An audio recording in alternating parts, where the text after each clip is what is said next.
కుమారుడు మనకు గొప్ప వరంగా అనుగ్రహించడం మాత్రమే కాక ఆయన తరువాత దేవుని వాక్యం అనేది మనకు ఒక గొప్ప వరంగా అనుగ్రహించబడింది. I want to share 7 unique things about this book which cannot be said to any other book in the whole world. కాబట్టి లోకంలో ఏ పుస్తకం కూడా దీని గురించి ఈ రీతిగా చెప్పబడలేదు.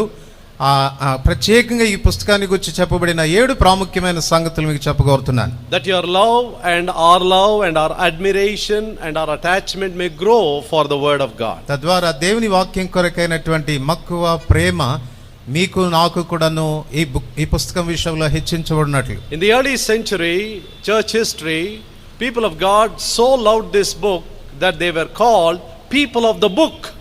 కాబట్టి పూర్వకాలంలో ప్రజలు ఈ పుస్తకాన్ని ఎంతగా ప్రేమిస్తూ వచ్చారంటే దీనికి ఇది ప్రజల పుస్తకము అనేటువంటి పేరు వచ్చింది. Because for everything they said, what does the scripture say? కనుక కారణం ఏంటంటే వారు ఏ విషయానికి వచ్చినా లేఖనాలు ఏం చెప్తున్నాయి అని ప్రశ్నించేవారు.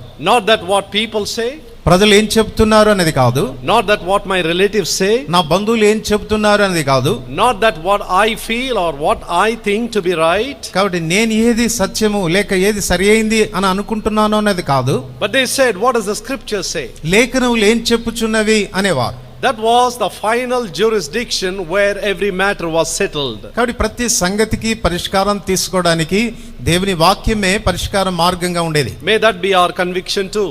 కాబట్టి మనం కూడా అటువంటి ఒప్పుదలలో ఉండాలి. The first thing that is unique about the Bible, God's word, is this, that God himself claims to have written this book.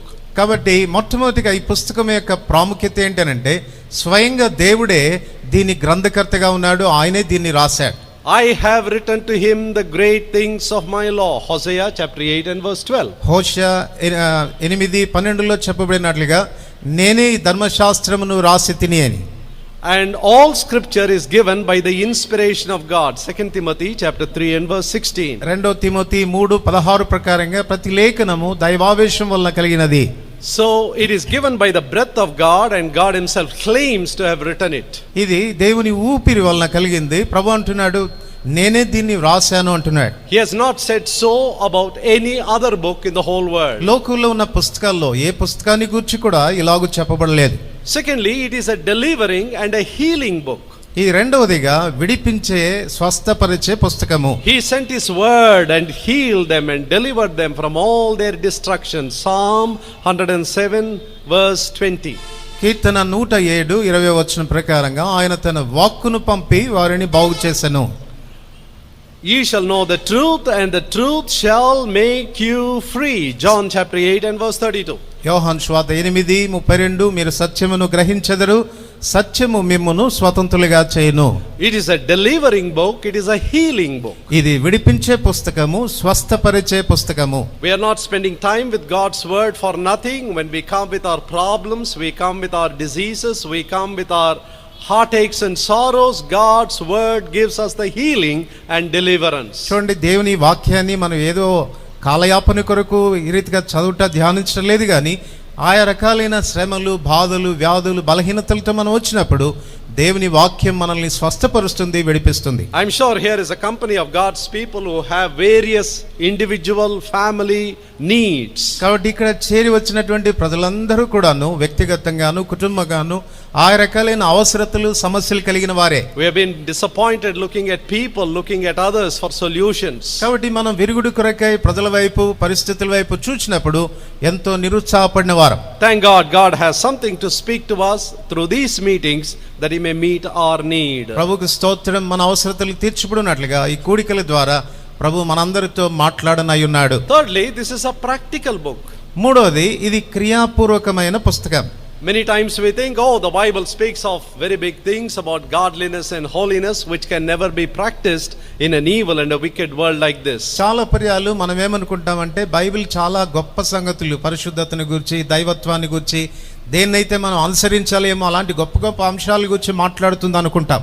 God has not written this book that we may admire it, but that we may apply it. చూడండి, దేవుడి పుస్తకాన్ని ఎందుకు రాశాడంటే దాన్ని చదివి మెచ్చుకోవడానికి కాదు, మన జీవితానికి దాన్ని అన్వయించుకోవటానికి. That's why repeatedly God keeps saying, if thou shalt keep my word, my commandments, my statutes.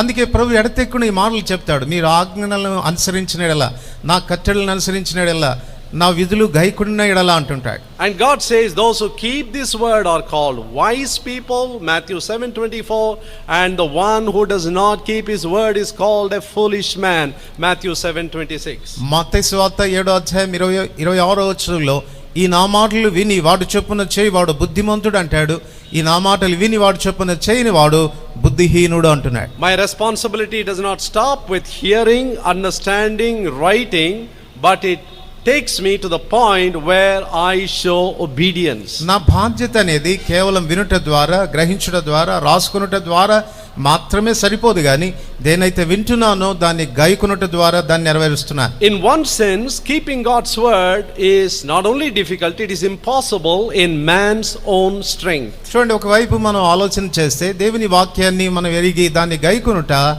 మానవ శక్తితో చాలా అసంభవమైన విషయం. The standards of God are so high that no human being can ever rise to keep those standards. దేవుని యొక్క ఆత్మీయమైనటువంటి అంతస్తు అనేది చాలా ఉచ్చస్థాయి. ఏ మానవుడు కూడాను తన స్వశక్తి చేత ఆ అంతస్తును అందుకోలేడు. Moreover, in our local schools or colleges or universities, they have a pass mark 35, 40 or 50.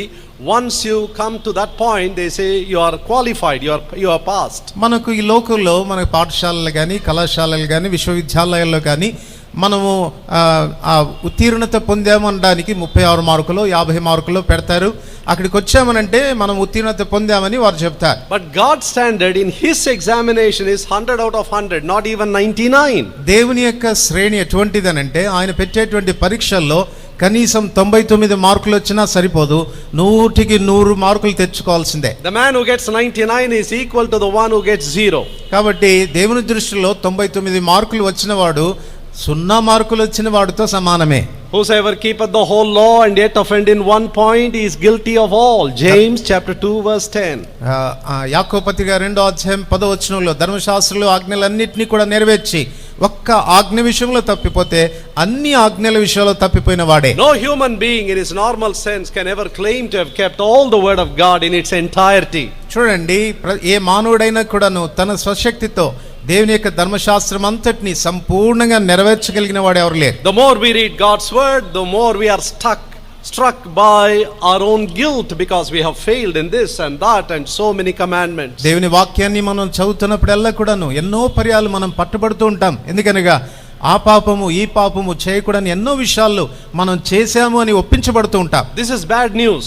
ఇది చాలా చెడు వార్త. But there is a good news. అయితే ఒక మంచి వార్త ఉంది. What is that good news? ఏంటి మంచి వార్త? I will put my spirit in you and I will cause you, make you to walk in my statutes.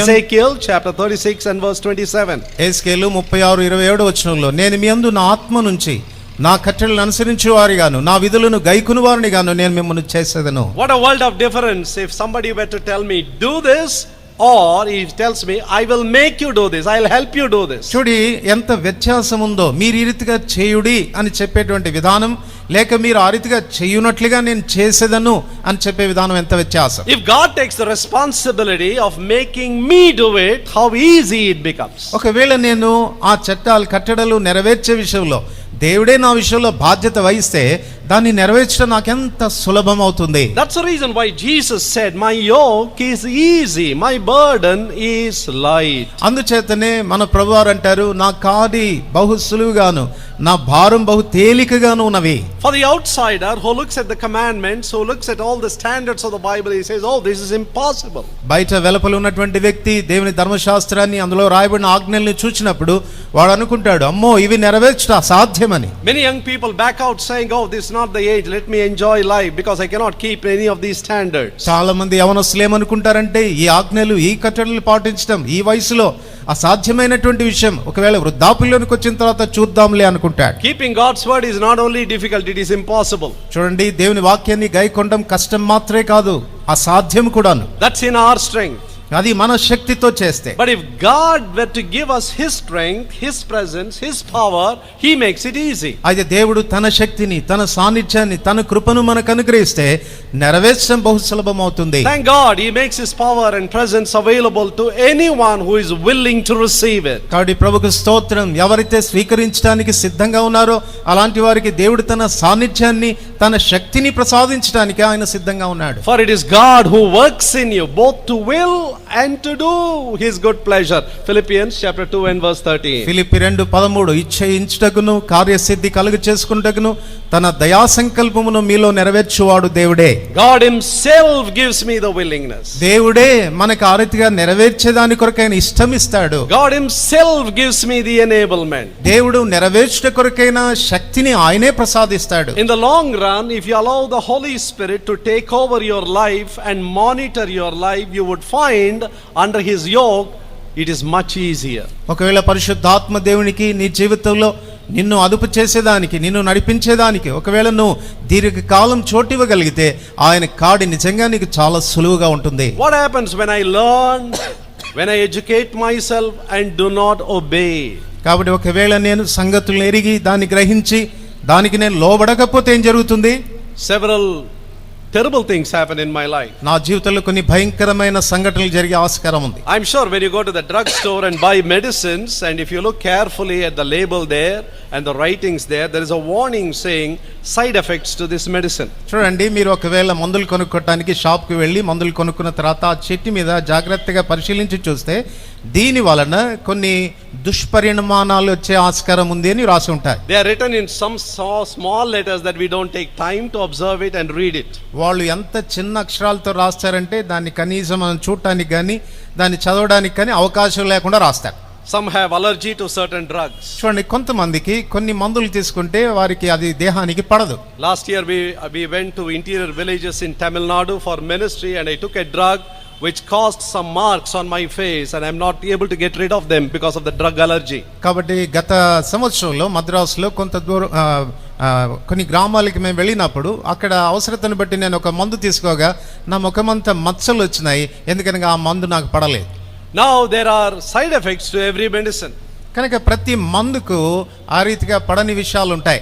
It may come as a surprise to you, there are side effects in learning God's word. దేవుని వాక్యాన్ని నేర్చుకునే విషయంలో కూడా ఆ రీతిగా దుష్ఫలితాలు ఉంటాయి అన్నది ఆశ్చర్యం కల్పించే విషయం. The first thing is, మొదటిది ఏంటంటే, knowledge of God's word without application gives me spiritual pride. చూడండి, ఈ దేవుని వాక్యాన్ని గురించి బాగా ఎరిగి దాన్ని నా జీవితానికి అన్వయించుకోకపోతే అది నాలో గర్వాన్ని తీసుకొస్తుంది.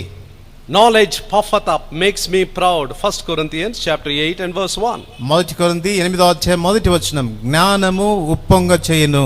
The more I know, the more proud I become, and God hates pride. He hates spiritual pride all the more. కాబట్టి నేను ఎంత ఎక్కువగా ఎరగడం ప్రారంభిస్తానో అంత ఎక్కువైన గర్వం నాలోనికి వస్తుంది. దేవుడు గర్వాన్ని ద్వేషిస్తాడు, ఆత్మీయ గర్వాన్ని కూడాను. If I know more of the Bible, I can look down upon my brother, look down upon others and say how much light, enlightenment I have which others don't have. కాబట్టి నేను బైబిల్ జ్ఞానం నాకు ఎక్కువైనప్పుడు నేనేం చేస్తా అంటే నా పొరుగు వారిని నేను చాలా తక్కువగా చూస్తాను. నాకైతే ఇంత వెలిగింపు ఉంది, ఆ వ్యక్తికి ఈ వెలిగింపు లేదు అన్నట్టుగా. This pride can come to me personally or corporately as a church, saying, oh, we have the vision which you don't have. ఈ గర్వం అనేది వ్యక్తిగతంగా రావచ్చు, సంఘముగా సామూహికంగా కూడా మాకున్నటువంటి ఈ జ్ఞానం మీకు లేదు అని చెప్పే గర్వం రావచ్చును. God resists the pride. దేవుడు గర్విష్ఠులను ఎదిరిస్తాడు. He resists all the more spiritual pride when it comes because I know the word of God. కాబట్టి నాకు దేవుని వాక్యం తెలుసు అన్నటువంటి అహంకారం వస్తే అతి అహంకారాన్ని ప్రభువు ద్వేషిస్తాడు. Now scribes knew the scripture. చూడండి, ఈ శాస్త్రులకు లేఖనాలు బాగా ఎరుగుదురు వారు. Because in those days there was no printing press, they had to manually copy the law with their hand. ఎందుకనగా ఆ దినాల్లో ఈ ముద్రణ యంత్రం లేని కారణం చేత దేవుని ధర్మశాస్త్రాన్ని ప్రతివాడు తన కొరకు ఒక ప్రతిని స్వంతంగా రాసుకోవాల్సి వచ్చేది. Jews looked upon them as law experts.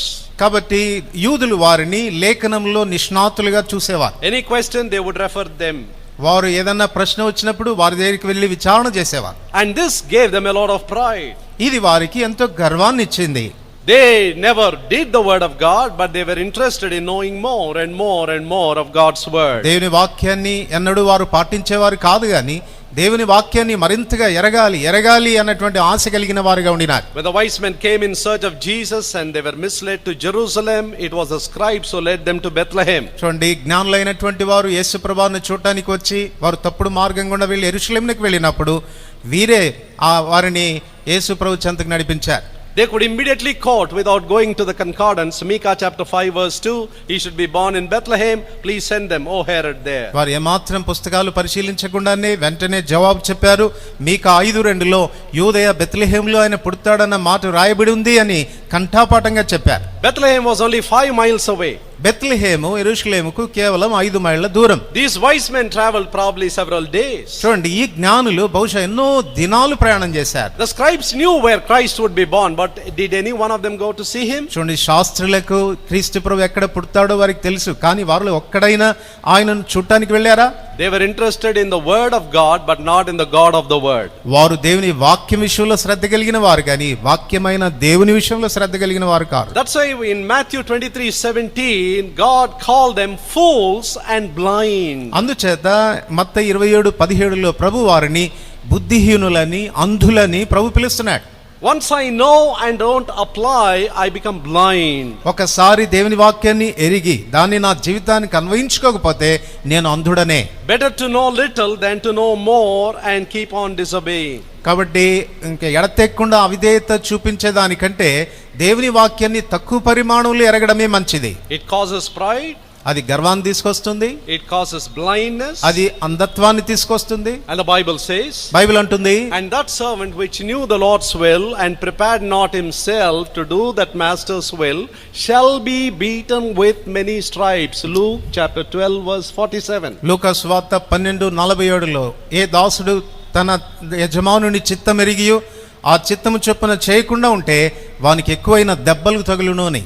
That's why many times as believers we compare ourselves with others and say, I am a believer, I am a child of God, but I am more under the chastising hand of God than others. కాబట్టి చాలా పర్యాలు విశ్వాసులమైనటువంటి మనం చెప్తూ ఉంటాము, నేను విశ్వాసిని, వాడు అవిశ్వాసి, అయినా కూడా నాకే ఎక్కువైన దెబ్బలు తగులుతూ ఉన్నాయని చెప్తూ ఉంటా. Luke 12:47 is one of the solutions and the answers for that great problem. అలాంటి సమస్యలకు లూకా 12:47 జవాబుగా ఉంది. God's word is a practical book. దేవుని వాక్యం అనేది క్రియాపూర్వకమైన పుస్తకం. God speaks to me not to amuse me, but to awaken me to my need and make me obey God's word. దేవుడు నాతో మాట్లాడతాడు, ఎందుకంటే నన్ను ఏదో ఆశ్చర్యచకితుని చేయడానికి కాదు, గాని నేను వెలిగింపబడినటువంటి వాడనై ఆ వాక్యానికి విధేయత చూపునట్లుగా. The question that I need to ask as I hear God's word is, Lord, what shall I do? కాబట్టి మనము దేవుని వాక్యాన్ని వింటున్నప్పుడు వేసుకోవాల్సిన ప్రశ్న ఏంటంటే, ప్రభువా నన్ను ఏమి చేయమని కోరుచున్నావు? Fourth unique thing about this book is it is a Christocentric book. కాబట్టి నాలుగోది పుస్తకం యొక్క ప్రాముఖ్యత ఏంటనంటే క్రీస్తునే కేంద్రీకృతంగా కలిగి ఉన్న పుస్తకం. The whole book speaks about a person. కాబట్టి ఈ పుస్తకం అంతా కూడాను ఒక వ్యక్తిని గురించి మాట్లాడుతుంది. The written word leads us to the living word, Jesus Christ. వ్రాయబడినటువంటి లేఖన భాగములు సజీవుడైన బ్రతికి ఉన్న క్రీస్తు చెంతకు నడిపిస్తుంది. The writer to the Hebrews says, Hebrew గ్రంథకర్త ఈ రీతిగా రాస్తాడు, in the volume of the book it is written about me. గ్రంథములో నన్ను గూర్చి వ్రాయబడిన ప్రకారము. Jesus himself said, యేసు ప్రభువారు స్వయంగా అన్నారు, search the scriptures for in them ye think ye have eternal life, but they are they which testify of me. లేఖనములను పరిశోధించుచున్నారు, అందులో నిత్య జీవం కలదని, అవే నన్ను గూర్చి సాక్ష్యం ఇచ్చుచున్నవి. With the two disciples as he walked towards Emmaus, the Lord began to explain from the Old Testament scriptures. The risen Lord explained concerning himself. Luke 24:27 and 44. లూకా సువార్త 24, 27, 44 వచనాల్లో ఎమ్మై మార్గం గుండా వెళుతున్నటువంటి శిష్యులతో యేసుప్రభువారు స్వయంగా వెళ్ళి పాత నిబంధనలో తన్ను గూర్చి రాయబడిన లేఖనాలను గూర్చి ఆయన వారికి వివరిస్తూ వచ్చాడు. As we read the Bible, as we hear the Bible expounded, seek a person, look for a person, meet that person. If that purpose does not get achieved, then the whole purpose of hearing God's word is lost. దేవుని వాక్యం బోధించబడుతున్నప్పుడు, దేవుని వాక్యం మనకు వినబడుతున్నప్పుడు మనము ఆ వాక్యమైనటువంటి ప్రభువును వెతకాలి, ఆయనను కలుసుకోవాలి, ఆయన ఏం చెప్తాడో అది మనం విధేయత చూపాలి. ఆ రీతిగా చేయకపోతే మనం ఈ రీతిగా కూడి వచ్చుట కేవలం నిష్ప్రయోజనం. The fifth unique thing about this book is that it is an eternal book. తర్వాత ఈ పుస్తకం యొక్క ప్రాముఖ్యత, ఐదవ ప్రాముఖ్యత ఏంటంటే ఇది నిత్యమైన పుస్తకము. Heaven and earth shall pass away, but my words shall not pass away. Mark chapter 13 and verse 31. Mark 13:31 వచనంలో భూమి ఆకాశములు గతించును గాని నా మాటలు ఎంత మాత్రమును గతింపవు. As students, I am sure when you go to any bookstore, you ask for the latest edition. చూడండి, విద్యార్థులుగా మీకు ఇది బాగా తెలుసు. మీరు గ్రంథాలయాలకు వెళ్ళినప్పుడు అంటారు, ప్రస్తుతం అధునాతనంగా రాయబడినటువంటి పుస్తకం ఇమ్మంటారు. A book which is written 10 years ago constantly keeps being updated, revisions. చూడండి, 10 సంవత్సరాల క్రితం రాయబడినటువంటి పుస్తకం అనేది మరలా దాన్ని సరి చేస్తూ రాస్తూ వస్తారు. The author himself goes through the mistakes and rectifies them. దాన్ని రాసినటువంటి గ్రంథకర్తే దానిలో జరిగిన పొరపాట్లు సరి చేసుకుంటూ మరలా దాన్ని సరిదిద్దుతూ రాస్తాడు. Even the final printing is not perfect. అప్పటికి కూడా చివరిసారిగా ముద్రించబడినటువంటి ఆ లేఖనం కూడా సరిగా ఉండదు. The only book which does not go through editions and revisions is the Bible. చూడండి, ఏమాత్రం సవరణ చేయకుండా ఉన్న విధానంలోనే కొనసాగే పుస్తకం ఏదైనా ఉంది అని అంటే అది Bible గ్రంథమే. This Bible has attracted more friends and more enemies than any other book in the whole world. లోకములో ఏ పుస్తకం కూడా ఆకర్షించినటువంటి స్నేహితులను, శత్రులను ఆకర్షించగలిగిన పుస్తకం Bible. So many enemies have tried to disprove this book, and many of them have ended up as believers in their research. చూడండి, చాలా మంది శత్రులు ఈ పుస్తకం సరైనది కాదు అని నిరూపించడానికి ప్రయత్నించి చివరికి ఈ పుస్తకానికే వారు మిత్రులైపోయారు. This is an eternal book. ఇది నిత్యమైన పుస్తకం.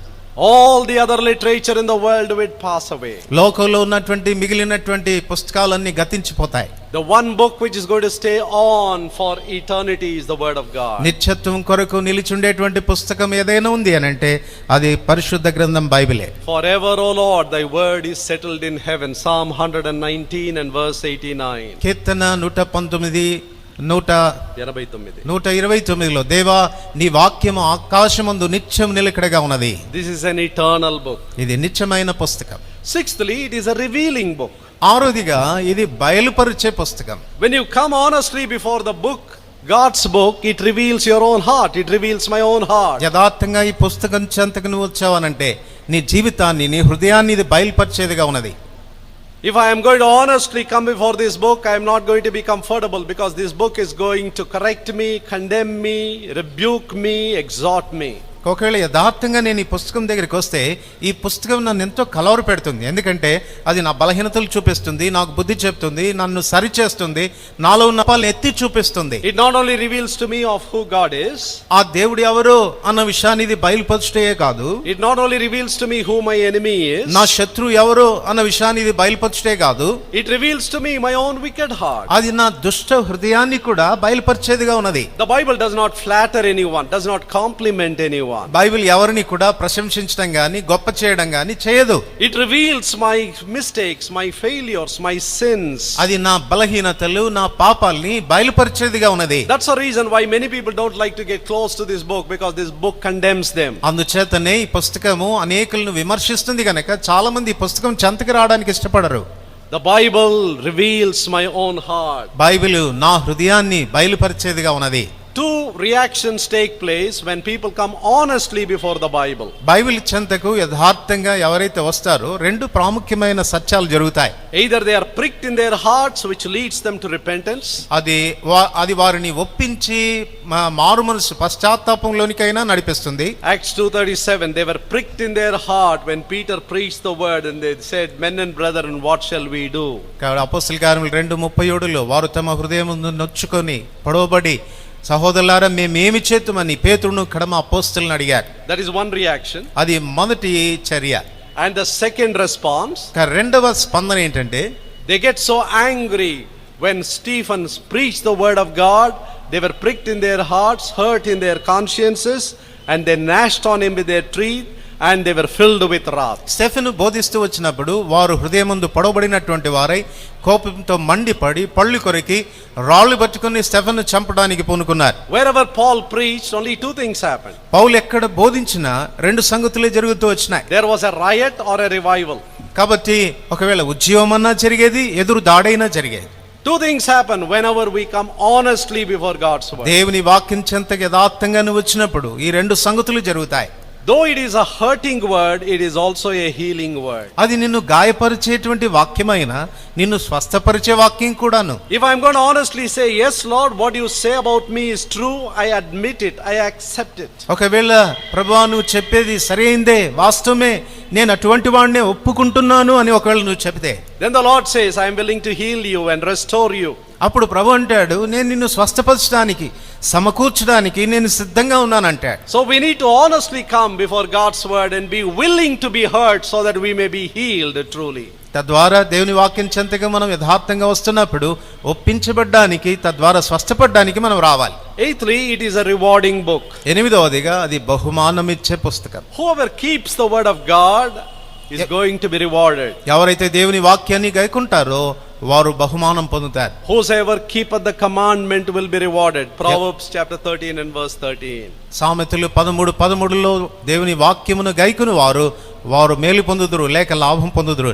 In keeping these words there is great reward. Psalm 19 verse 11. కీర్తన 19:11లో ఈ వాక్యమును గైకునుట వలన గొప్ప లాభము కలుగును. So 7 wonderful things could be said about this book. కనుక ఈ పుస్తకాన్ని గురించి 7 అద్భుతమైన సంగతులు మనం చెప్పుకోవచ్చు. I wish all of us could fall in love with this book, spend quality time with this book, respond to this book and be transformed by this book. కనుక ఈ పుస్తకం విషయంలో మనం అందరం కూడాను ఎంతో ప్రేమికులుగా ఉండి విలువైన సమయాన్ని దాంతో కూడా గడిపి దానికి సరైనటువంటి విధానంలో స్పందించడం ద్వారా ఆశీర్వదించబడవచ్చు. 47 years ago when I came to know the Lord as my personal savior, 47 సంవత్సరాల క్రితము యేసుక్రీస్తు ప్రభువుని నా వ్యక్తిగత రక్షకుడిగా నేను అంగీకరించినప్పుడు I was a young college student. నేను అప్పుడు కళాశాలలో చదువుతున్న ఒక యవనస్తుడిని. And my older brothers in the Lord told me to respect and honor this book. నాకంటే పెద్దగా ఉన్నటువంటి విశ్వాసులైన సహోదరులు దేవుని వాక్యాన్ని ప్రేమించి దాన్ని పఠించమని నాకు చెప్తూ వచ్చారు. So I made a decision to carry this Bible every day to my class. ఆ కారణం చేత నేను ప్రతి దినం కూడా నా తరగతికి వెళ్తున్నప్పుడు బైబిల్ మోసుకుని వెళ్ళడం ఒక అభ్యాసంగా చేసుకున్నాను. Along with my textbooks, I'll always have the Bible. నా పాఠ్య పుస్తకాలతో పాటు బైబిల్ గ్రంథం కూడా తీసుకువెళ్ళేవాడిని. I became the laughing stock to my classmates. నా క్లాస్మేట్స్ అంతా కూడా నన్ను చూచి ఎగతాళి చేసేవారు. And one person even wrote a poem on me. ఒక వ్యక్తి అయితే నా మీద ఒక పద్యం కూడా రాసేశాడు. They used to laugh at me, they used to call me by nicknames. కాబట్టి వారు నన్ను చూచేవారు, నాకు ఆయా పేర్లు పెట్టి పిలిచేవాళ్ళు. My father never named me as Paul, they named me only Sudhakar, but my classmates named me as Saint Paul. చూడండి, మా నాన్నగారు నాకు పాల్ అనేటువంటి పేరు పెట్టలేదు, మా నాన్నగారు సుధాకర్ అనే పేరు పెట్టారు. నా క్లాస్మేట్స్ నన్ను ఎగతాళి చేయడానికి పరిశుద్ధుడైన పౌలని పెట్టారు. Every time I enter the class they say, "Oh Saint Paul, please come in." కాబట్టి నేను ఎప్పుడైనా క్లాస్లోనికి ప్రవేశించగానే ఆ పరిశుద్ధుడైన పౌలు వస్తున్నాడండి, రండి అనేవారు. So in the beginning I was very uncomfortable, but I said I took it as an honor. కాబట్టి మొదట్లో అయితే నాకు కొంచెం అభ్యంతరంగా అనిపించేది, కానీ తర్వాత అనిపించింది ఇది కూడా ఒక ఘనతే కదా అనుకున్నాను. And the Lord helped me in all those 5 years when I went through the college, that I made some friends and some of them could hear the gospel. ఇక్కడ ఆ రీతిగా 5 సంవత్సరాలు నేను కళాశాలకు వెళ్తున్నప్పుడు కొంతకాలమైన తర్వాత వారిలో కొంతమంది నా స్నేహితులయ్యారు, వారితో దేవుని వాక్యాన్ని పంచుకున్నాను. And then I entered this Paul, added it to my name and published it in the Gazette. తర్వాత ఈ పౌల్ అనేటువంటి పేరు కూడా నా పేరుకు జత చేసుకొని గజెట్ నోటిఫికేషన్ ఇచ్చాను. So that's how I got 2 names to me. ఆ రీతిగా నాకు 2 పేర్లు వచ్చినాయి. My own parents were surprised that I added this word much later in my life. నా జీవితంలో చాలా కాలం తర్వాత పౌల్ అనేటువంటి పేరు జతపరిచానన్న సంగతి తల్లిదండ్రులకు తెలిసి వాళ్ళు ఆశ్చర్యపోయారు. Now fall in love with this book. I would encourage you and recommend you as young people, this is a time that you love this book and obey this book. యవనస్తులారా, మిమ్మల్ని ప్రోత్సహించి పురికొల్పి చెప్పే మాట ఏంటంటే ఈ పుస్తకం విషయంలో ప్రేమలో పడండి. ఈ సమయమే మీరు దేవుని వాక్యాన్ని గడిపేదానికి సరైనటువంటి సమయం. God will give you more wisdom and knowledge as you learn and apply God's word. దేవుని వాక్యాన్ని మీరు ఎరిగే కొలది, దాని గురించిన జ్ఞానంలోనికి వచ్చే కొలది దాన్ని అన్వయించుకోవడానికి ప్రభు మీ కృపనిస్తాడు. Now the Bible is so rich in God's truth and God's revelation that it's so difficult to understand it all in one short lifetime. Bible గ్రంథం ఎటువంటిదనంటే దేవుని సత్యాలతో ఆయన ప్రత్యక్షతలతో నింపబడింది. మనం అదంతా కూడా సంపూర్ణంగా గ్రహించడానికి మనకున్న ఒక్క జీవిత కాలం సరిపోదు. There are only 66 books and 1189 chapters. 66 పుస్తకాలు ఉన్నాయి, 1189 అధ్యాయాలు ఉన్నాయి. At normal speed, if you read it non-stop, you can read it in 54 hours. ఒకవేళ సగటు వేగంతో ఒకవేళ దాన్ని మనం చదివితే 56 గంటలు పడుతుంది. I don't ask you to read in that speed, కాబట్టి అటువంటి వేగంతో చదవమని నేను కోరటం లేదు. but I am trying to impress upon you, God did not give us many textbooks, He gave us just one book. కాబట్టి మీ మీద ఈ ప్రభావం చూపించడానికి ఏం చెప్తున్నానంటే, దేవుడు మనకు చాలా పాఠ్య పుస్తకాలు ఇవ్వలేదు, ఒకటే పాఠ్య పుస్తకం, అది బైబిల్ ఇచ్చాడు. And God said, you master this book and you obey this book and I am going to make your life a great blessing. కాబట్టి ప్రభు అంటాడు, నీవు దీన్ని బాగా శ్రద్ధగా చదివి దీన్ని అన్వయించుకో, నీ జీవితాన్ని నేనెంతో ఆశీర్వాదకరంగా చేస్తాను. I know some of you, probably sisters and brothers, who are not able to read the book. మీలో కొంతమంది సహోదరులు బహుశా ఈ పుస్తకాన్ని చదవలేని స్థితిలో ఉండవచ్చు. There are two options for you. మీకు రెండు ఏర్పాట్లు ఉన్నాయి. No age is too late. You can even start learning the alphabets now. You can ask somebody to teach you, and it's a matter of few months that you will be able to learn God's word. చూడండి, చదువుకోవటానికి వయసుతో నిమిత్తం లేదు. ఇప్పటికైనా మీరు చదువు ప్రారంభించి వాళ్ళ నుంచి మొదలుపెట్టి చదువుకుంటే 1-2 నెలల్లో చదవడం వస్తుంది. తద్వారా దేవుని వాక్యం చదివేదానికి ఆస్కారంగా. I'm sure you can tell the Lord's servant or the elders in your church, please arrange someone to teach me at least once a week. I'm sure somebody would be glad to offer their services for you. మీ దైవ సేవకుడికి చెప్పండి, మీ పెద్దలకి చెప్పండి, అయ్యా నేను చదువుకోవాలనుకుంటున్నాను, ఎవరికైనా కొంచెం ఆ పని అప్పగించండి, వారానికి ఒకసారి 2 సార్లు నేను వచ్చి చదువుకుంటానని చెప్పండి. Now if there are no students, you cannot seek for teachers. కాబట్టి విద్యార్థులు లేకపోతే ఉపాధ్యాయుల కొరకు వెతకడం ప్రయోజనం లేదు. Now you need to learn how to read and write, at least to learn God's word first hand. To learn yourself God's word, you need to learn to read and write. కాబట్టి నీవు వ్యక్తిగతంగా దేవుని వాక్యాన్ని నేర్చుకోవడానికి వ్యక్తిగతంగా నీవు దేవుని వాక్యాన్ని చదవడం రాయడం చేయాలి. Secondly, రెండవది, you can buy a full Bible, a good Bible, and go to someone who knows how to read and make them read a few pages every day. కాబట్టి దేవుని వాక్యాన్ని కొనుక్కొనండి, ఎవరైనా చదవగలిగిన వారి దగ్గరికి వెళ్ళి ప్రతిదినం కూడా కొన్ని పేపర్లు మాకు చదివి వినిపించమని అడగండి. I'm talking to mothers and fathers here. నేను ఇక్కడ చేరి వచ్చిన తల్లులతో తండ్రులతో మాట్లాడుతున్నాను. Supposing your son is abroad, ఉదాహరణకు మీ కుమారుడు విదేశాల్లో ఉంటే and he writes a letter to you, ఆయనకు ఉత్తరం మీకు రాశాడు అనుకోండి, would you get angry at that letter saying, how stupid is my son, he knows I am illiterate and yet he writes a letter to me? ఆ ఉత్తరం చూచిన వెంటనే మీరు పళ్ళు కొరికి, వీడు ఎంత బుద్ధిహీనుడు, నాకు చదవడం రాదని తెలిసి కూడా ఉత్తరం రాశాడని కోప్పడతారా? He insults me by writing this letter. He knows that I cannot read and yet he chose to write this letter. నాకు రాయడము చదవడము చేత కాదని తెలిసి కూడా వాడు ఉత్తరం రాసి నన్ను ఇంత అవమానపరుస్తాడా అని మండిపడతారా? Is there any mother who would say that? ఏ తల్లైనా ఆ రీతిగా చెప్తుందా? Any father to say that? ఏ తండ్రి అయినా ఆ రీతిగా చెప్తాడా? I'm sure none of us would say that. మళ్ళీ ఎవరు ఆ రీతిగా చెప్పమనుకుంటా. Oh, you would treasure that letter. కాబట్టి ఆ ఉత్తరాన్ని ఎంత ఐశ్వర్యంగా భావిస్తారు. And the moment you get it, you go to the nearest learned person who can read and write and beg them, please read it for me. కాబట్టి ఒకవేళ ఆ రీతిగా ఉంటే ఆ ఉత్తరాన్ని పట్టుకెళ్ళి ప్రక్కన పొరుగు వారితో చదువు వచ్చిన వారి దగ్గరికి వెళ్ళి, అయ్యా దయచేసి చదివి వినిపించండి అంటారు. And then after his first reading, you would not be satisfied. He said, if you don't mind, would you mind reading it the second time? ఒకవేళ మీరు ఒకసారి చదివిన తర్వాత మీకు అంత సంతృప్తిగా లేకపోతే దయచేసి ఇంకొకసారి చదువుతారండి అని అడుగుతాడు. And you would be hesitant to ask for the third time, so you let go the first person and catch hold of the second person. ఒకవేళ మూడోసారి అడగడం కొంచెం అభ్యంతరంగా అనిపిస్తే ఆ మొదటోడిని వదిలేసి ఇంకొకరిని పట్టుకుంటారు.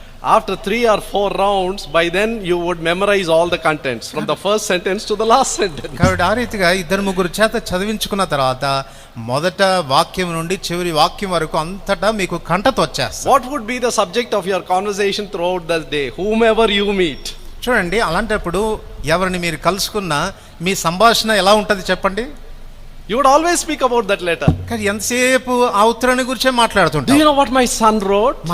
నా కుమారుడు ఏం రాశాడో తెలుసా మీకు? It seems he already bought 5 sarees for me. ఇప్పటికే 5 చీరలు కొనేసాడంట వాడు నా కొరకు.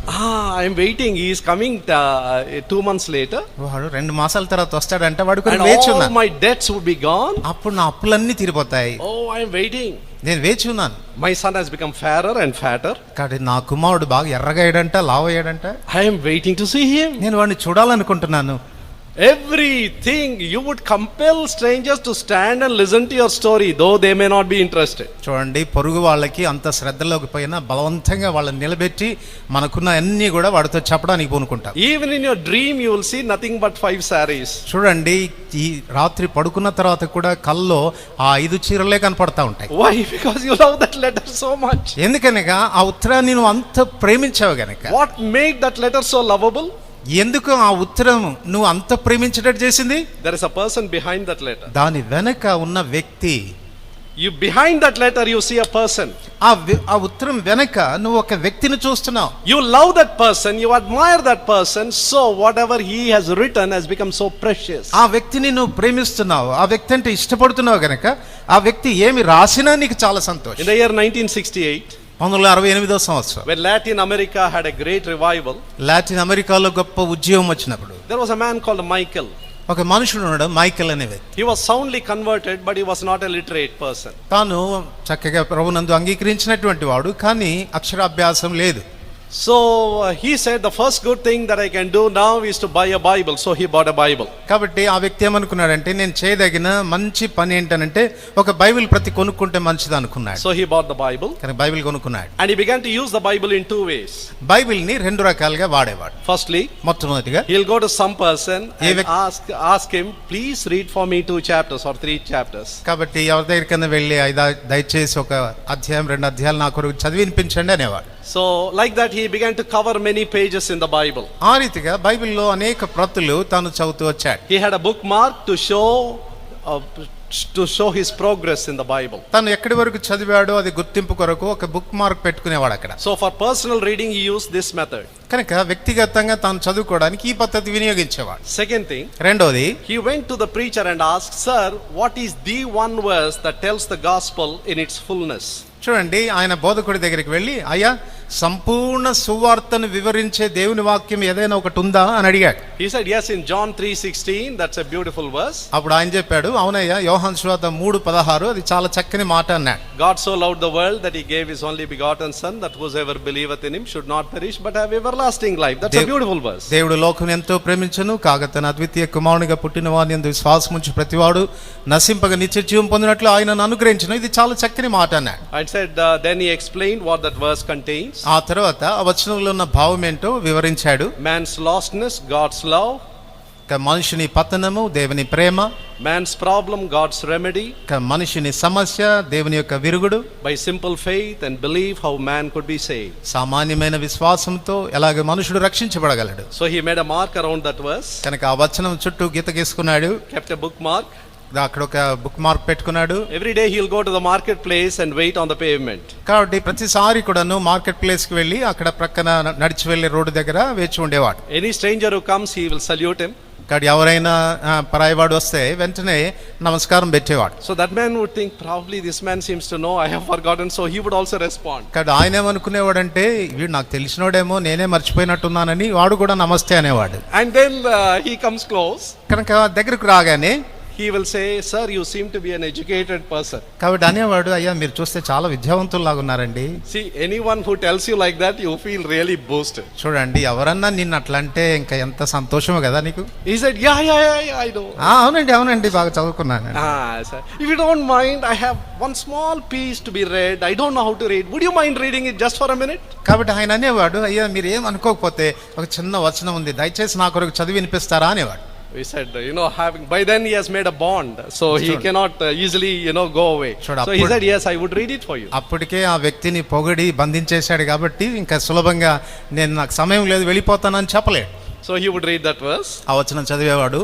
Then he would very politely ask him, sir, would you explain to me what it means? కాబట్టి అప్పుడు ఎంతో గౌరవంగా అడిగేవాడు, అందులో రాయబడింది ఏంటో కొంచెం నాకు వివరిస్తారండి అనేవాడు. The stranger did not expect that question. చూడండి, ఆ పరాయివాడికి ఆ ప్రశ్న వేయబడుతుందని వాడికి తెలియదు పాపం. So there is a look of surprise on his face. కాసేపు ఆశ్చర్యంగా వీడి ముఖం చూసేవాడు. How can he show that he is ignorant? So at least for the sake of explaining it, he has to read it once more. కాబట్టి ఇప్పుడు వాడు తెలియనటువంటి వాడు కనీసం వాడికి తెలియచేయడానికి ఇప్పుడు మళ్ళీ రెండోసారి ఈ వ్యక్తి చదవాల్సి వచ్చేది అవచ్చు. Even then he cannot understand. అప్పటికి దానికి అర్థమయ్యేది కాదు. So there is a look of big blank face. He sees the blank face. కాబట్టి ఏమి అర్థం కానట్టుగా ముఖం పెట్టి ఆ వ్యక్తిని చూసేవాడు. Then Michael would say, sir, if you don't mind, though I cannot read, I can explain that verse. Would you mind giving just 2 minutes for me? కాబట్టి అప్పుడు ఈ వ్యక్తి అనేవాడు, అయ్యా నాకు చదువు రాకపోయినా దాని భావం ఏంటో తెలుసు, దాన్ని చెప్తాను, ఒక 2 నిమిషాలు నాకు సమయం ఇస్తారా అనేవాడు. How can that man say no? By then he has made a friend. చూడండి, ఇప్పటికే వాడు స్నేహితుడు అయిపోయాడు కదా, కాదు కూడదని ఎలా అంటాడు చెప్పండి. So he will explain that verse, tell them what God did in his life and how God can save him. కాబట్టి వెంటనే దేవుడు ఏం చేశాడు, ఎలా రక్షిస్తాడు అన్న విషయాలు చెప్పేవాడు. If an illiterate man can do so much with the Bible, how much more you and I who are educated can do it? చూడండి, ఒక పామరుడే దేవుని వాక్యం విషయంలో ఆ రీతిగా చేయగలిగితే ఇంత చదువుకున్న నీవు ఇంకెంత ఎక్కువగా చేయగలవు? So God wants us to love this book and read this book and obey this book. దేవుని ఏం కోరుతున్నాడంటే ఈ పుస్తకాన్ని ప్రేమించాలి, దాన్ని చదవాలి, దానికి మనం విధేయత చూపించాలి. There is so much treasure in God's word that it's very difficult in a short life to exhaust all its resources. దేవుని వాక్యంలో ఎంతో ఐశ్వర్యం ఉంది, మనం దాన్ని అనుభవించడానికి ఈ జీవితకాలం మట్టుకు మనకు సరిపోదు. So we have chosen a small fragment in a verse so that we can delve deep and understand something out of that. చూడండి, ఒక్క వచనములో ఒక్క మాట మాత్రమే మనం చదువుకున్నాము, తద్వారా లోతుగా మనం దాన్ని అధ్యయనం చేసి దాన్ని అర్థం చేసుకోవడానికి ప్రయత్నిస్తున్నాం. Turn with me to Ephesians chapter 3. ఎఫెసీయులకు రాసిన పత్రిక 3వ అధ్యాయం చూడండి. Ephesians chapter 3 please. ఎఫెసీయులకు రాసిన పత్రిక 3వ అధ్యాయం And verse 4. 4వ వచనం. There are 3 and 4. I'll read 3 and 4, then you can read it in Telugu. 3-4 వచనాలు నేను చదువుతాను, తర్వాత తెలుగులో చదువుదాం. How that by revelation he made known unto me the mystery, as I wrote afore in few words, whereby when ye read ye may understand my knowledge in the mystery of Christ. ఎట్లనగా క్రీస్తు మర్మము దేవుని దర్శనం వల్ల నాకు తెలియపరచబడిందన్న సంగతిని గురించి మునుపు సంక్షేపంగా వ్రాస్తిని, మీరు దాన్ని చదివిన యెడల దాన్ని బట్టి ఆ క్రీస్తు మర్మమును గురించి నాకు కలిగిన జ్ఞానము గ్రహించుకొనగలరు. Now you come across this small fragment, mystery of Christ. కాబట్టి ఈ చిన్న మాట మీరు గుర్తించవచ్చు, మర్మమైన క్రీస్తు. In Telugu it's just 2 words, in English version it is 3 words, mystery of Christ. ఇక్కడ ఇంగ్లీష్లో 3 మాటల్లో చెప్పబడింది, మనకు తెలుగులో 2 మాటలు, మర్మమైన క్రీస్తు. Now for English users the word mystery is not a strange word. We come across this word in several occasions or contexts. చూడండి, ఇంగ్లీష్లో మర్మము అనేటువంటి మాట బహు తరచుగా వచ్చేది, ఆయా సందర్భాల్లో దాన్ని తరచుగా వాడుతూ ఉంటారు. Whatever cannot be explained, whatever is hidden, we call it mysterious. ఏదైతే దాచబడి ఉందో, ఏదైతే వివరించడానికి వీలు లేకుండా ఉందో దాన్ని మర్మము అంటారు. Now Paul used from a word, the Greek word mysterion, from which you get the word mystery or mysterious. కాబట్టి పౌలు మస్టీరియన్ అనేటువంటి గ్రీకు పదము నుండి ఈ మిస్టరీ లేక మర్మము అనేటువంటి మాటను తీసుకున్నాడు. It's not a strictly biblical word, it was always used in the Greek speaking world already. చూడండి, వాస్తవికంగా ఇది బైబిల్లో ప్రస్తావించబడినటువంటి మాట కాదు, కానీ గ్రీకులు ఈ మాటను పదే పదే వాడుతూ ఉండేవారు. They especially used it in the midst of cults. There are so many religious cults where the disciples who want to join that cult will be initiated by chanting some secret formula or a secret mantra, and then they get initiated and become members and disciples of that cult. చూడండి, ఇది ఆ రకాలైనటువంటి మత సంబంధమైనటువంటి గుంపుల్లో వాడబడేది. ఎవరైనా ఈ మతంలో ప్రవేశించాలని కోరుతున్నప్పుడు ఆ మర్మంగా ఉన్నటువంటి ఆ మంత్రము వారు పదే పదే పఠించుట ద్వారా ఆ తర్వాత వారు ఈ మత సంస్థలో చేరేవారు. For the outsider everything is unintelligible. చూడండి, ఈ మతానికి వెలుపల ఉన్నటువంటి ప్రతి వ్యక్తికి కూడాను ఈ ప్రతిదీ కూడాను అజ్ఞానంగానే ఉంటుంది. But once you become a member of that sect or society or cult, they make you go through a religious ritual or a rite. There is a ceremony. Once you go through that, once you are processed, then you get to know their secret code and secret mantra. ఒక్కసారి నువ్వు ఆ మత సంబంధమైనటువంటి గుంపులో ప్రవేశించిన తర్వాత వారు ఆ మత సంబంధమైనటువంటి ఆచారాలు, మత సంబంధమైన అలవాట్లు, ఆ పద్ధతులు గుండా వారు మిమ్మల్ని నడిపిస్తూ వస్తారు. ఆ తర్వాతనే ఆ మర్మమైనటువంటి విషయాలు నీకు అర్థమవడం ప్రారంభిస్తాయి. So this is called a mysterion. అందుకే దీన్ని మస్టీరియన్ అనేవాడు. So mysterion or mystery means something which is hidden as a secret. కాబట్టి మస్టీరియన్ లేక మిస్టరీ, మర్మము అని అంటే ఏంటంటే దాచబడి ఉన్నటువంటిది అని.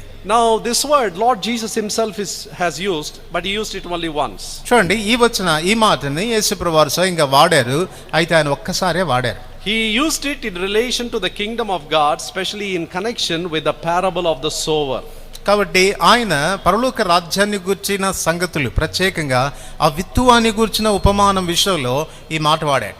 You find that in Matthew 13:11, మత్తయి సువార్త 13:11 దాన్ని చూడగలరు. Mark 4:11, mark 4:11, and Luke 8:10. Luka 8:10. So in relation to the kingdom of God, about the sower and the seed, the Lord used the word mystery.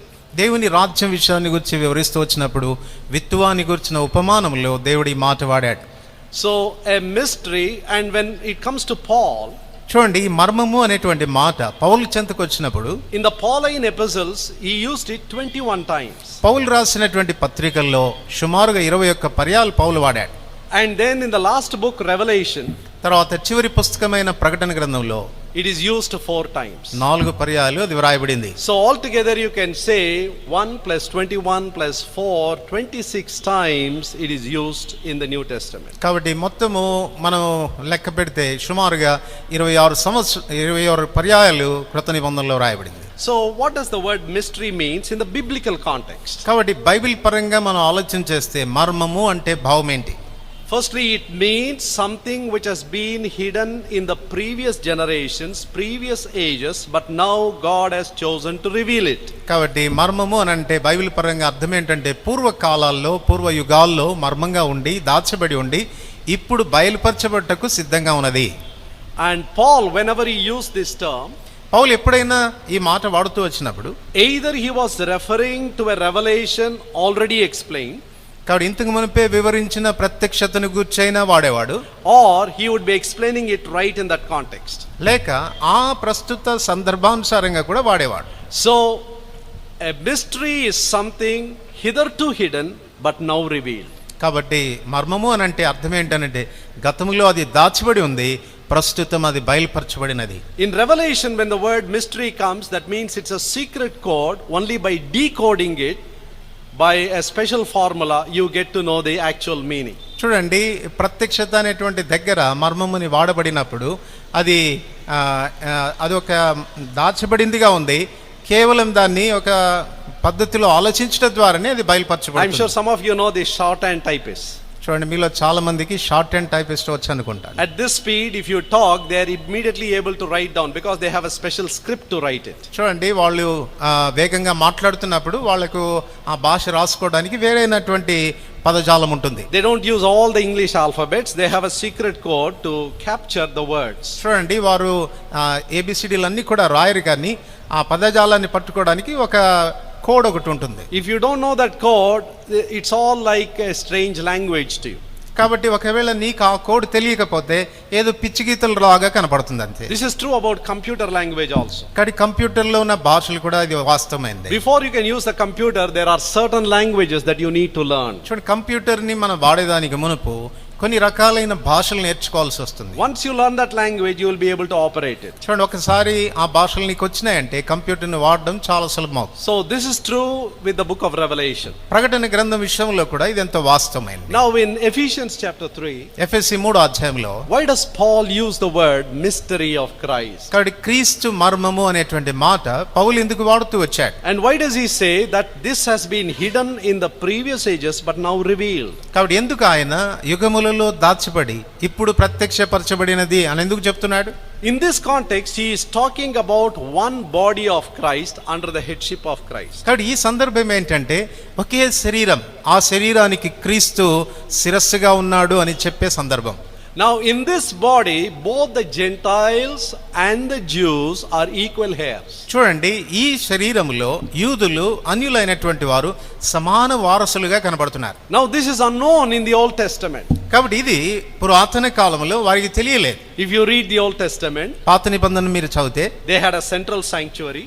వారికి కేంద్రంగా ఉన్న పరిశుద్ధ స్థలం ఉండేది. The book of Exodus, you find them worshipping in the tabernacle. కానీ నిర్గమకాండంలో చూస్తే ప్రత్యక్ష గుడారములో వారు చేరి ప్రభువును ఆరాధించేవారు.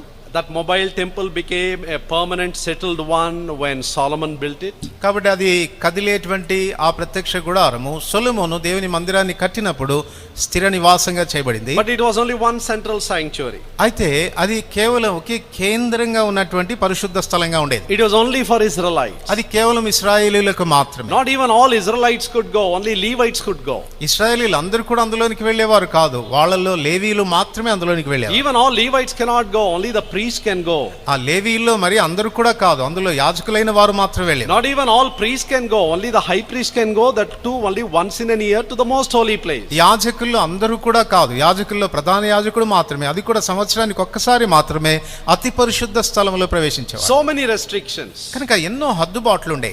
The stranger, the Gentile is shut out from the sanctuary. పరదేశి అయినటువంటి వాడు, అన్యుడైనటువంటి వాడు ఈ పరిశుద్ధ స్థలానికి ఏమాత్రం చేరకూడదు, దూరంగా ఉండేవాడు. God's original desire was, by choosing Israel, He wanted them to be a missionary nation.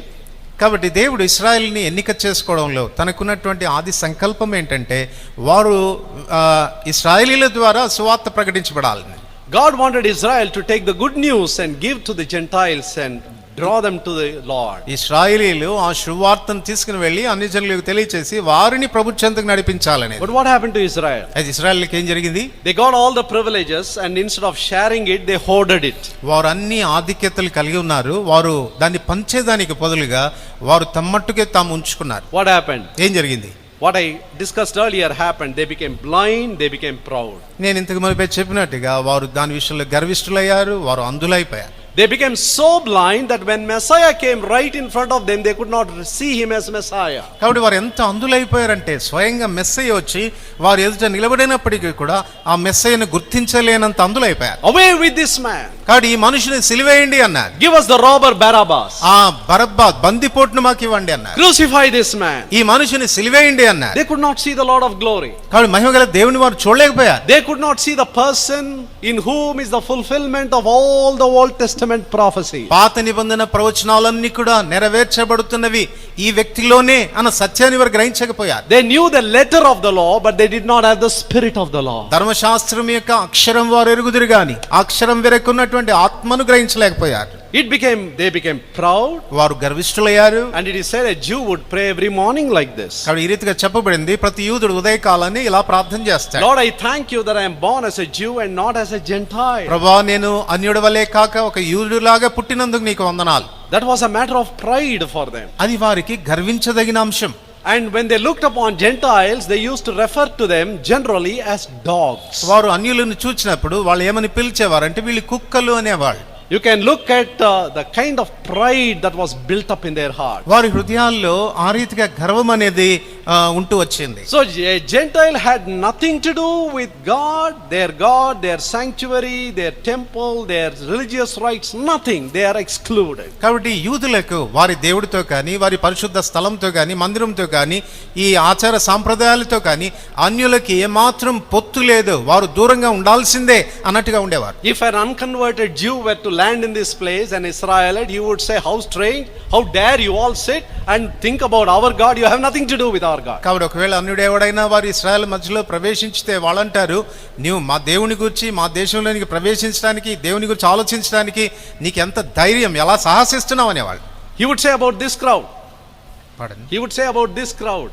We are thinking about God of the Bible. He would say, how dare you think about my God? You have nothing to do with it. కాబట్టి మనల్ని చూచి వాళ్ళంటారు, ఈ సమాజాన్ని చూచి అంటారు, మా దేవుని గురించి మీరు ఇలా మాట్లాడుకోవడానికి మీకెంత ధైర్యం అంటారు వాళ్ళు. So this was a great mystery to them. కనుక ఇది వారికి గొప్ప మర్మంగా ఉంది. But what was God's plan? అయితే దేవుని యొక్క ప్రణాళిక ఏంటి? God wanted to bring in all the Gentiles. God wanted to bring all the people of the world to the knowledge of God and form them into one body. కాబట్టి దేవుని యొక్క ఆశ ఏంటంటే లోకంలో ఉన్న సమస్త మనుషులను కూడాను దేవుని గూర్చిన జ్ఞానంలోనికి వారిని తీసుకుని వచ్చి ఒక్క శరీరంగా వారిని చేయాలనేది దేవుని ఆశ. They all must be incorporated as members of the same body. వారందరూ కూడాను ఒకే శరీరంలో సాటి అవయవాలుగా సమకూర్చబడాలనేది దేవుని ఆశ. The sameness of life should flow in and through them. కాబట్టి అదే జీవం అనేది వారిలోను వారి ద్వారా ప్రవహించాలనేది దేవుని ఆశ. They must be fellow heirs to the same inheritance. కాబట్టి అదే స్వాస్థ్యానికి వారు కూడాను సమాన హక్కుదారులుగా ఉండాలి. This was revealed to Paul. ఇది పౌలుకు బయలుపరచబడింది. And that is why he had most of the persecutions. అందుచేతనే ఆయనకు ఎక్కువైన శ్రమలు వచ్చినాయి. If he would have ministered only amongst the Jews, his sufferings would have been much lesser. ఒకవేళ కేవలం తాను యూదుల మధ్యలోనే తాను బోధించి ఉంటే తనకు చాలా చాలా శ్రమలు తప్పి ఉండే. But Paul ventured into the Gentile territories with the message of the cross, and the Jews could not tolerate that. కాబట్టి పౌలైతే అన్యుల వలయాల్లోనికి వెళ్ళి ఈ సువార్తను ప్రకటించడానికి సాహసించాడు.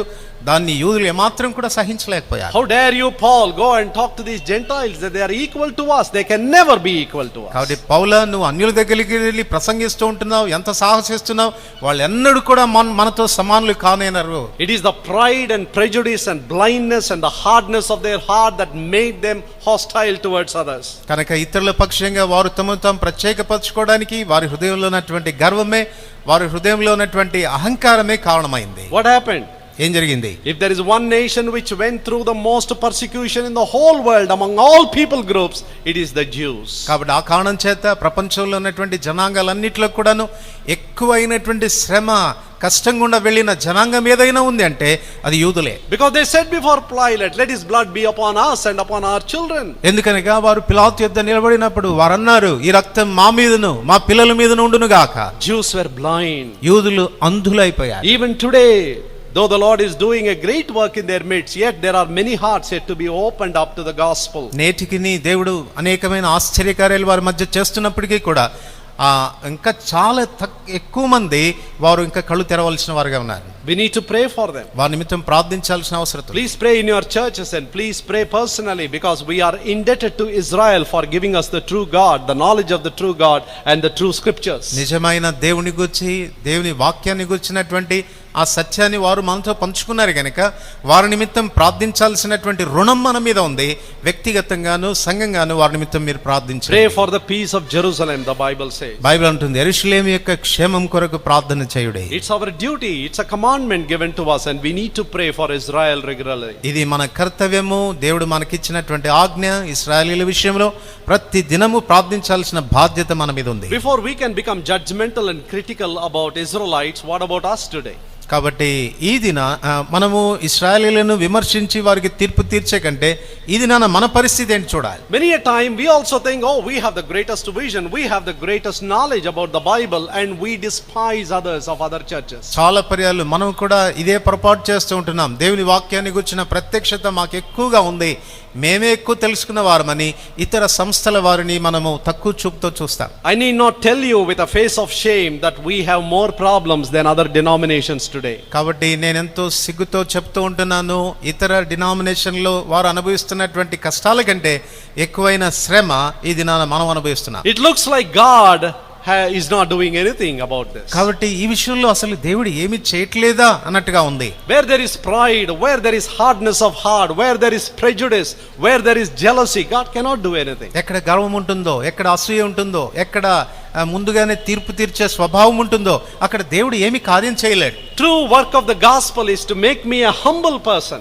నిజమైన దేవుని సువార్త నన్ను దీనునిగా చేస్తుంది. I cry out like Paul, by the grace of God I am what I am. అపోస్తలుడైన పౌలులాగా నేను కేక పెట్టగలను, నేను ఏమై ఉన్నానో అది కేవలం ప్రభు కృప వల్లనే అయి ఉన్నాను. If I have some knowledge about God, it's a grace of God, not because of my research. నాకు ఏదైనా కాస్త జ్ఞానం ఉందంటే అది దేవుని కృప చేతనే కానీ మరి దేని వల్ల కాదు.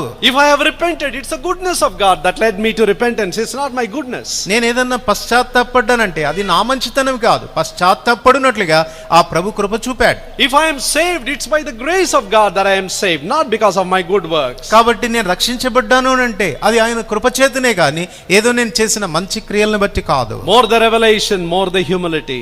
కాబట్టి ఎంత ప్రత్యక్షత ఎక్కువ అవుతుంటే అంత తగ్గింపు రావాలి. Children of God, including myself, I am begging you, if God has to do a new work in our midst, we need to become humble. కాబట్టి దేవుని బిడ్డలారా, బ్రతిమిలాడి మీకు చెప్తున్నటువంటి విషయం ఏంటనంటే దేవుడు ఏదైనా మన మధ్యలో కార్యం జరిగించాలంటే మనం దీనులు కావాల్సిందే. Because he has kept Israel as an objective lesson. కాబట్టి ఇశ్రాయేలీయులను మనం నేర్చుకోదగినటువంటి ఒక పాఠంగా దేవుడు పెట్టాడు. A missionary nation which should have been a channel of blessing for the whole world. ప్రపంచమంతటికి ఆశీర్వాద కారణంగా సువార్త ప్రకటించే దేశంగా ఉండాలని ఎన్నుకున్నాడు దేవుడు. But now it has become the most needy place. అది ఇప్పుడు అదెంతో అవసరతతో నింపబడిన దేశంగా ఉంది. A persecuted nation, a crushed nation, an oppressed nation. శ్రమ పెట్టబడిన దేశంగా, అణచబడిన దేశంగా, ఎంతో హీనపరచబడిన దేశంగా కనబడుతుంది. God of the Bible is a God who gives grace to the humble.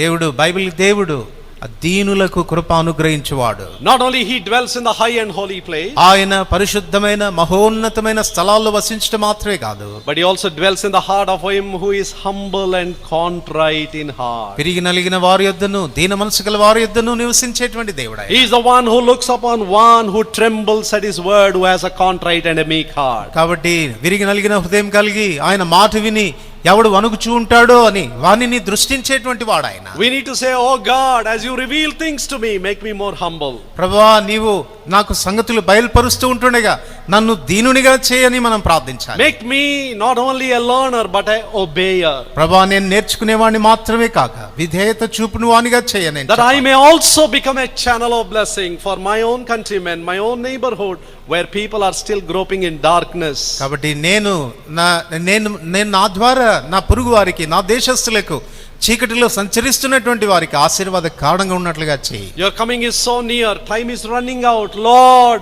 use my life. ప్రభువా సమయం గతించిపోతుంది, నీ రాకడ బహు సమీపంగా ఉంది. ప్రభువా నన్ను ఉపయోగకరమైన సాధనంగా చేయి. Shall we pray? ప్రార్థన చేసుకుంటా. After prayer we will have a break and then we will continue with this study. ప్రార్థన అయిన తర్వాత కాస్త విరామం కలిగి ఉంటాం, ఆ తర్వాత మన అంశాన్ని కొనసాగిస్తాం. Shall we be on our knees? మా మోకాళ్ళ మీదకి వస్తాము.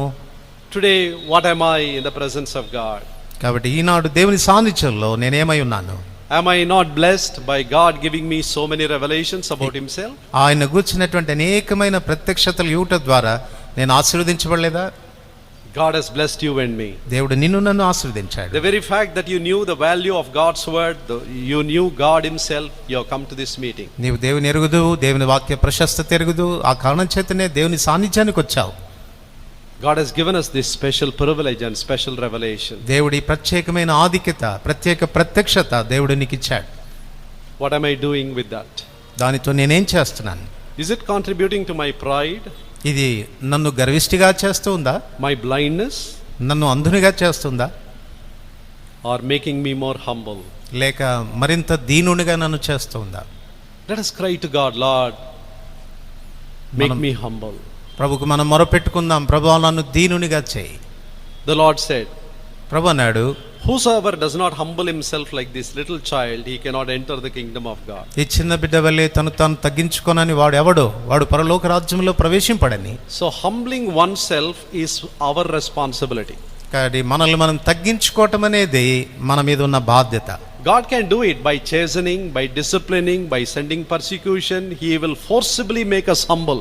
But God's way is where I voluntarily take the step of humbling myself. మనల్ని దీనులుగా చేయడానికి దేవుడు మనల్ని శ్రమ పెట్టవచ్చు, శిక్షించవచ్చు, గద్దించి మనల్ని సరిచేయవచ్చు. కానీ మనల్ని దీనులుగా చేయడంలో దేవుని ఆశ ఏంటంటే ఇష్టపూర్వకంగా, స్వచ్ఛందంగా, మనంతటిగా మనమే దీనులు కావటం. Honestly facing the truth and saying, yes Lord, this is what you have been doing in my life, but I have been taking all the credit.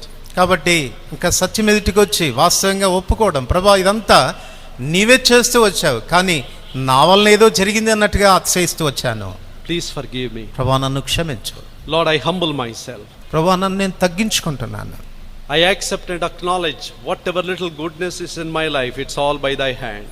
ప్రభా నేను ఒప్పుకుంటున్నాను, నాలో ఏదైనా కాస్త మంచితనం ఉందంటే అది నీ కృప చేతనే. I repented by your goodness. ప్రభా నీ మంచితనాన్ని బట్టే నేను మారు మనసు పొందాను. I am saved by your grace. ప్రభా మీ కృప చేతనే నేను రక్షించబడ్డాను. I am revealed so many things by your grace. ప్రభా మీ కృప చేతనే నాకు అనేక సంగతులు తెలుసుకోగలిగాను. My life is full of grace from God.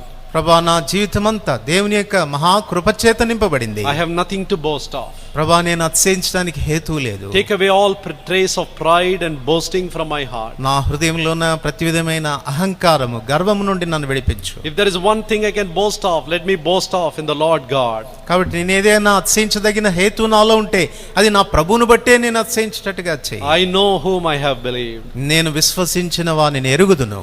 I will boast in the Lord God. నా దేవుడైన ప్రభు యందు నేను అతిశయించదను. I rejoice in Jesus Christ. నేను యేసుక్రీస్తు ప్రభునందు ఆనందించదను. I will not glory in men. నేను మనుషుల యందు అతిశయపడను. I will not glory in myself.